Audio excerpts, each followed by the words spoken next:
Brew. Boo. What's up YouTube? My name's Quickie, welcome back to the channel. It is the return of ASBO. Dun dun dun! Yeah.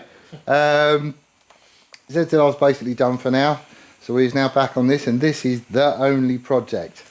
And there is, I'll need to get my head around stuff. I've forgotten half of it. I know most of this, and they can bolt it together and the engine's just dangling there.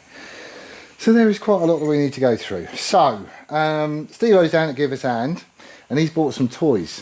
Where are they? He bought some toys left. This ain't going to be going on ASBO. Well, it is, but only just for like trying out and stuff. And if it works out, then I'm going to get a set similar to this. Maybe a little bit different, I don't know. We'll have to see what we find. However, the reason he's bought these down is because I cocked it up. I did cock it up. Yeah, I'll tell you cocked it up, yeah.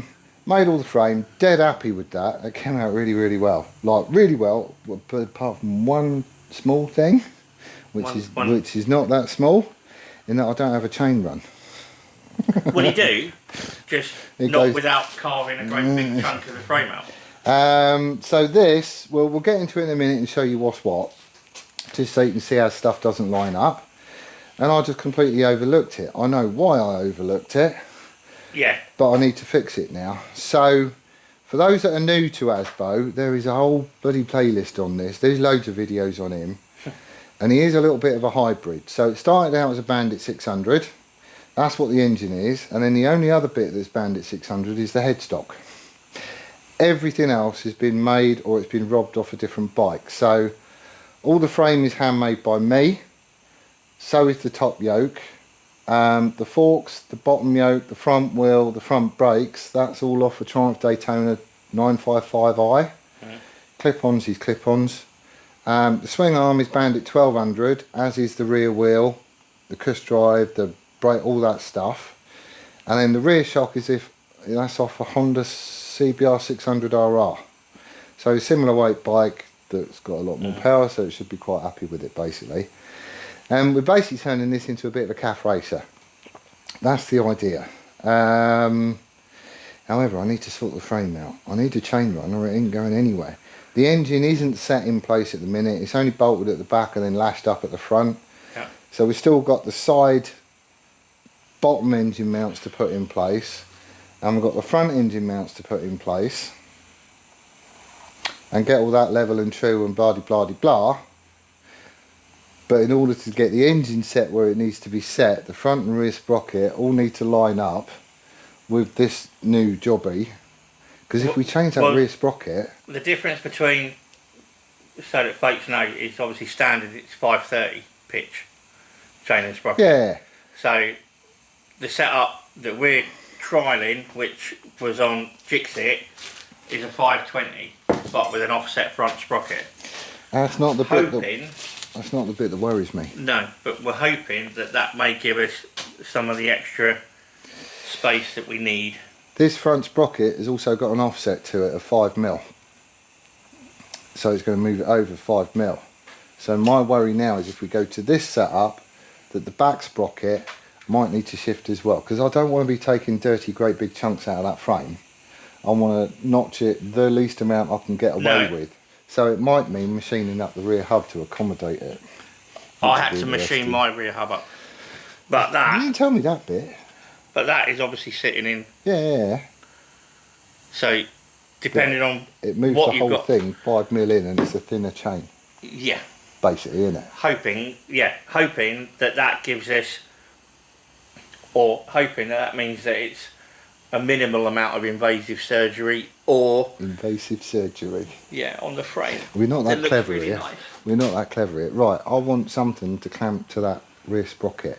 What have I got? Straight, well, just a straight edge would do, wouldn't it? Yeah. Right then, so we just got a straight edge. This is basically, it bows a little bit that way. Yeah, so it bows a little bit that way, but if you turn it that way, it is nice and straight, as you can see. So if we just stick that 2 places on the inside of the sprocket and lean it down towards the front one, you can see that the inside of this sprocket matches up spot on with the one at the front. Yeah. You know, the trouble is, if you try and move it over and put a chain on, it's hitting the frame. It's hitting the frame. So basically, I need to run a... If I run a 520, this sprocket is going to reduce in width, which is basically going to push the outside face that way. So it just depends on what's going on with the offset sprocket on the front. With the offset sprocket on the front, as to whether it's going to match. I reckon using a combo of that sprocket and chain setup and notching a bit out the top of this frame, and probably the bottom as well. I don't know. We'll have to get the chain on it, won't we? Mm. Probably get away without the bottom. Maybe. I don't know. But a combination of those two things, I think we should be in. So we have the back wheel out, change sprockets, do the same on the front, and just stick it on and see what it looks like. We're not going to know unless we have... The only way we're going to know is by getting it. Well, we can have a proper measure then, can't we? Yeah.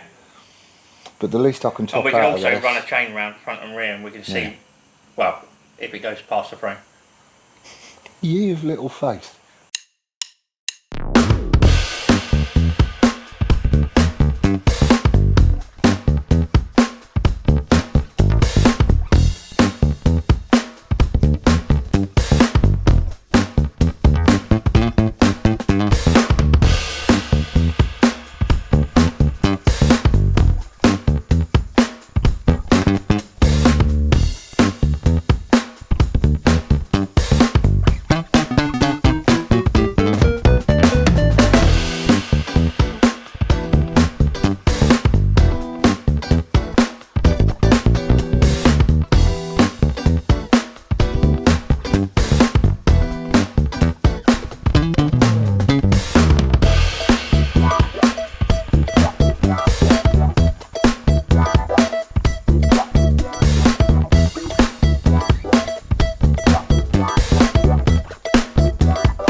Stevo's busy changing sprockets over, so I just want to show you the difference between these two chains. This is the chain that came off ASBO originally, so if we just go Z0, what ooh? What ooh? The Jixi wheel Bandit 1200 and are slightly different. Doesn't matter, we're only mocking up at the minute. So my sprocket, yeah. The mounting holes. Well, it doesn't matter, we just put big ass fucking washers on it. And because the inside face of the sprocket is still going to marry up to the hub carrier, isn't it? Yeah. So this is just a mock-up. I'm not bothered about old patterns and it being the right sprocket or anything else. It's just spacing. There's left-handed, right-handed, and cack-handed. Dropping everything. Right. So this is the chain that came off the Bandit originally. So if we just go end of the pin to end of the pin, there's 23.44, 23.55. Let's call it 23.5. Okay. This is the 520 setup.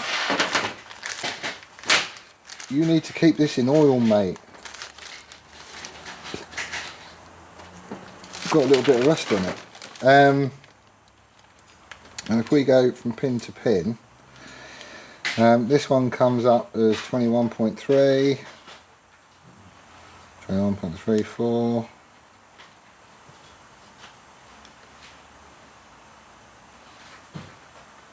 We call it 21.3.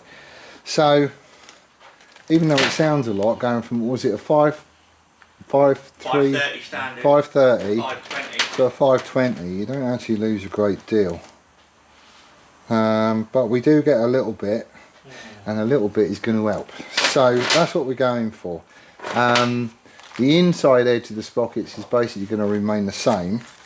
We can neck this up. What are you doing? That's the wrong. Oh, nice one. Let's just stick to one setup at the minute.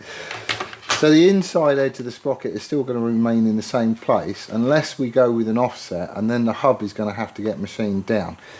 But we'll figure that out as we go. We're just after clearance at the minute. How much clearance do you reckon we're going to need?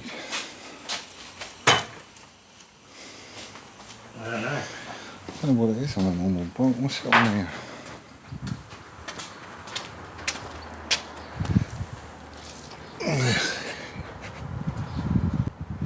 That's good, because it will be closed. 4mm?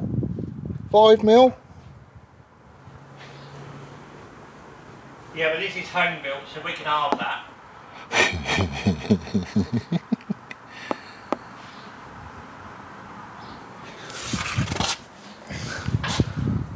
Well, I'm looking on the ZZR, and where the chain disappears on the inside of the frame is literally 4mm clearance.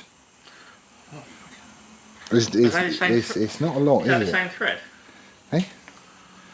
Is that coarse? And that's fine. I don't know. Have a look. It's different. Yeah. Yeah. Right, okay, forget that idea then. So we just need to clamp it up. Where's my easy clamps?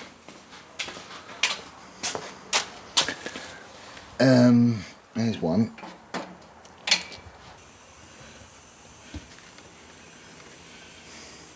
It might hold. Give it a go, who cares? Right.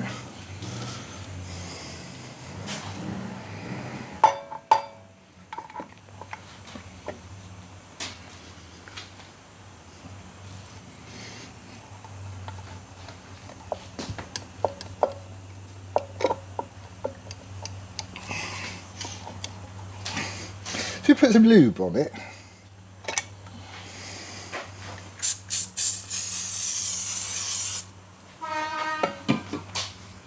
There's always time for lubrication. That's what separates us from the animals. Right. Let's get this back in. What's this bit? Eh? Does this bit come off? I don't know. I think it does. Well, I think it's a replacement for that bit that you've got on the shoulder of your sprocket. I'll just have to hold it up. Let me stick that on the front sprocket.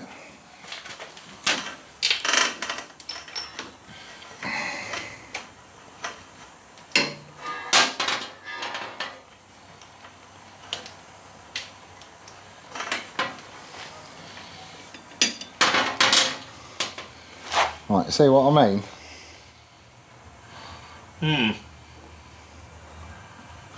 And tyres deform. Yeah, but they deform really, really quickly if you've got the chain carving bits out the edge Well, of it. this is what I'm saying, it's got to clear, isn't it? That Should have got frame the is... jigsaw back in, mate.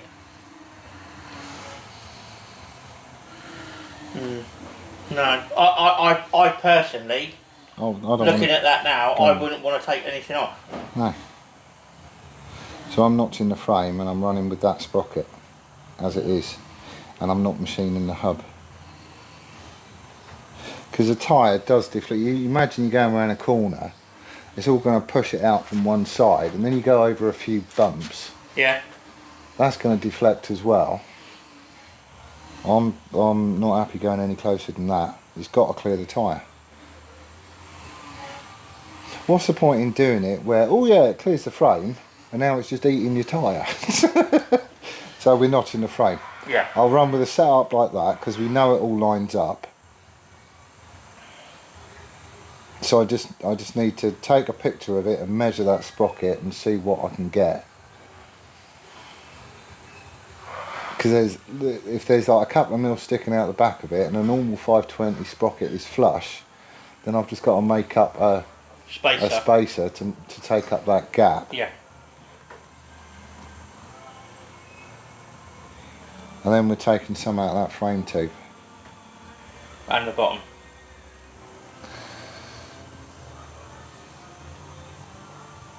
Actually, the bottom run, can you pull that chain around the front of the sprocket? Oh, cock. Right, so we've been poking about. The stuff is kind of up where it needs to be, but nothing is screwed down, and we need to get a few like critical measurements here. Running a 520 chain and sprocket, basically we know that if it's oriented like this, then we know that the front sprocket and the rear sprocket line up absolutely cock on. We've had a straight edge across it. Everything's lovely, so that's all fine. We can't go any further in by taking that spacer out, because then we start running into clearance issues between the chain and the tyre. Yep. At the minute, if you measure this distance, I've got similar on the ZZR, so it's quite cool to have that sort of, you know, just reference. double checking it basically. On the ZZR as well, there's 3mm clearance, because I've just measured it, between the inside edge of the frame and the chain, so we're going to be mimicking that. However, in order to get this all spaced out properly, it does mean running a 520 chain and notching the frame. Thing is, I've also got this cross member in down the bottom here. I know the sprockets are a slightly different size, like that one is bigger than the one that I will be running, and the back is obviously a different size as well, but I don't want to have to run a chain guard or slider on this cross member, so whilst I'm doing it, I'm probably just going to move that cross member as well. That cross member also has mountings for the lower shock linkage and also the bottom engine, so they're going to need to be remade, which isn't a biggie. It's not a biggie, but they are going to need to shift. So we're going to spend a little bit of time measuring stuff up properly. What's the time now? 2:20. Ideally I want to get the engine out. Good luck with that. You're never around when there's heavy lifting. There might be today. And to be fair, it's only the 2 bolts at the back and then muscle it out, isn't it? But you got to muscle it out. Yeah. Or actually, this time, do we just get some cardboard and lift the frame off the bike, off the engine? Yeah, could do.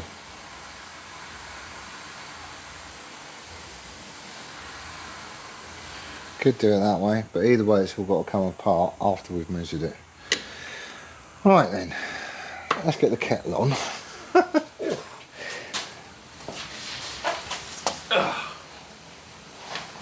That will work though. So it's helped having the 520 chain and sprockets? Well no, it's just giving me a shit ton more work to do, but yes, it has helped, because I can see it now rather than just picture it in your mind's eye. I didn't think that lower cross member would be an issue, but it's going to be. But then looking at it as well, that also means I can get that lower link level, because that was it's not a right angle, so it's a wrong angle. I really wish I'd have checked all this before I finished the frame up. The amount of cocking about this is going to take to put right. It's almost to the point of manufacturing another frame, isn't it? The amount of cocking about. But well, no, not really. I mean, it's okay. So we've got our head around it. We've had some measuring sticks out and bits of string and all sorts of. No, we ain't.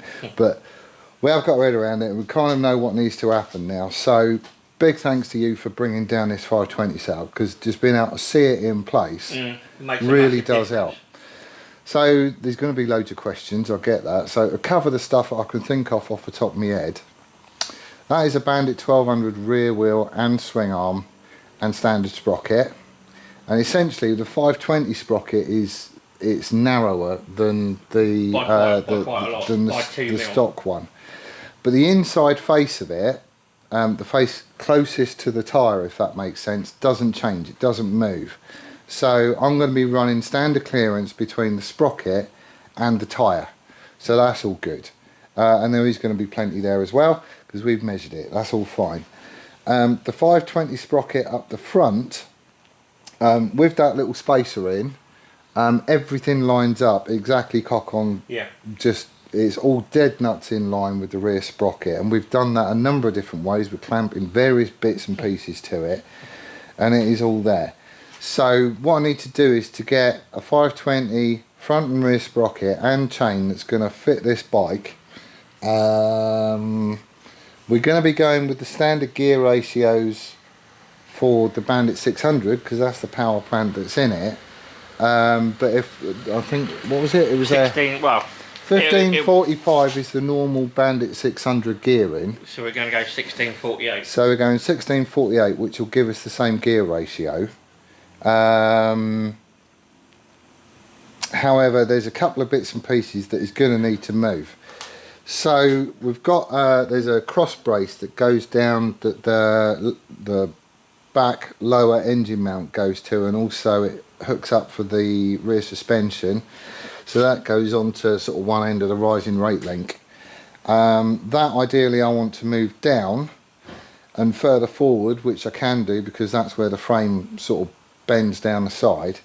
Reason being is it's just going to give me a bit more clearance for the bottom run of the chain where it goes back to the bottom of the rear sprocket. Yeah. Like on deceleration, a chain like the bottom run of a chain will move up and down, and I want more clearance there basically. So that is going to move down, which means remaking those mounts. That's not a biggie at all because there's just like 4 tabs that need to be stuck onto a tube that's cut to the right size to fit. So that's easy enough. The inside of the frame will have to be notched a little bit, not a lot, but I want to have at least 3mm clearance, the same as I've got on the ZZR, between the outside links of the chain and the inside of the frame rail. So we are going to be notching it a little bit, and then I'll be putting in steel that's just as thick as the tubing anyway, just to put all the strength back into it. And it's going to be curved at the end, so there's not going to be any sharp points. It's all going to be radiused and all that sort of stuff, just because sharp corners is a bad thing. And I think we's going to be in. I might have to make up a spacer for the front sprocket, but your setup is running that anyway, isn't it? So it shouldn't be a biggie at all. All the normal nuts and everything else is going to fix it in place. There won't be any modification to the rear hub because that ain't going to be needed. No. I thought at one point it would do, but then we start running into troubles with clearing the tyre. So we're just going with standard clearances on everything basically. So that's what we're going to do. So over the next couple of weeks I need to start, I need to get it set so everything can be measured and I know exactly where I'm cutting and what I'm replacing it with and all that stuff. I need to get some more steel tube to make that cross member. I thought I had a bit. I'm sure I've got a bit that's long enough, but I need to go grabbing it. It's probably in the scrap bin. I was going to say, it's probably in the scrap bin. Yeah, so, because I did have a bit left over. I know I did. And I wouldn't have chucked it out. It's got to be there. So that's what we're going to be doing. And I think that's going to work. Is that it? Is that it? That looks it. Yeah, that's him. That's it. And it's easy nogging enough. Mind you, I do only get one shot at it. That'd be alright. What could go wrong? Well, it's not as though you've made any mistakes so far. But it's just an oversight. It was, I was so focused on getting all the hard points in place. I just assumed that the chain one would be right, but the standard frame is like that thick. But this is it. It was that I'm going to make it. Everything lined up. All the mounting points were bang on, and then it's like, we remember that flat bit that we cut out because we didn't like what it looked like. Because it was dead flat. It was dead flat for a reason, wasn't it? Yeah. So that the chain one could go. But the good news is that ASBO is back on the bench. That's the project now. So we can just crack on and get it done, and I do want to get it done. First up, it's just going to be a case of getting it to a bike that I can whiz up and down here a little bit, basically. Yeah. But in order to do that, I need to get all this stuff sorted. So anyway, we're back on ASBO. There is going to be a bit of an announcement for ASBO as well. I'm going to save that for a little bit. An announcement? Really? Really. But we're saving that for another day. Okay. Because I want to cover that just in one so you know the reasons why and all that sort of stuff. So that'll be coming, so keep an eye out for that. But that's it, so that's where I'm going to leave it for this one. Thank you ever so much for watching. I do hope you're well and staying safe. We'll see you again on the next one. Laters!